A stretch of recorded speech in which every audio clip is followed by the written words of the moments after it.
عسلامة ومرحبا بكم في دروما ساينس. اليوم باش نحكيو على الفاجينيزم، التشنج المهبلي بالعربي. الفاجينيزم هو وقت اللي لي موسكل نتاع الفاجين يتكبسوا، دونك يولي يمنع ابوبري توت فورم دو بينيتراسيون واي تونتاتيف باش تكون دولوروز على الاخر. وقلنا ابوبري على خاطر فما دو فورم دو فاجينيزم. فما الفاجينيزم جلوبال اللي يمنع اي نوع نتاع بينيتراسيون كو سوا ان بينيس دوا طامبون اكسترا، وفما الفاجينيزم بارسيال اللي يمنع كان حاجات معينه كهو، باغ اكزومبل مع انسان معين اي با ان اوتر. باغ اكزومبل انكونسيامون عبد يذكرها بسون رافيسور والا باي اكسبيريونس سيكسويل خايبه صارت لها.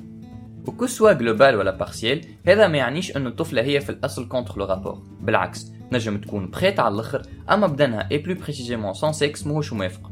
كيف زاد هذا ما يعنيش انه عمرها لا عملت ان رابور سيكسويل، ينجم يكون كل شيء كان مريقل اي دو جور او لوندومان سا مارش بلو.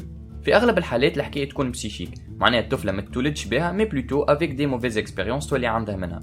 اون جينيرال تبدا الحكايه انكونسيونت، معناها الحكايه جايه من خوف، من اكسبيريونس خايبه قبل اكسيتيرا.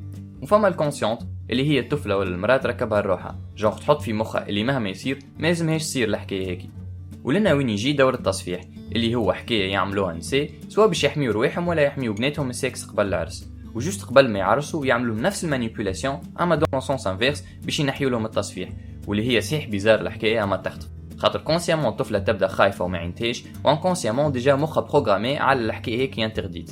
الحكايه ماهيش ميكانيك هيك، علاش ديليكات شويه، دونك ما يلزمكش تفرسي اذا كان ما خطفتش، ولازم البارتنير نتاعك يفهم اللي هي الحكايه ماهيش منك ويحاول يقف معاك. فما دي زوتي نجموا يعاونوا، اما احسن حل انك تمشي تشوف ان سيكسولوج ولا بسيكولوج. هكا وصلنا لاخر الفيديو. فما ارتيكل هبطوا بالفلاقي يحكي فيه اكثر على حكايه التصفيح، نجموا تعملوا عليه طله، اللين في الديسكريبسيون. كان عجبتك الفيديو بارتاجيها مع اصحابك، حط ابوني كانك مش ابوني، اي بيانتو.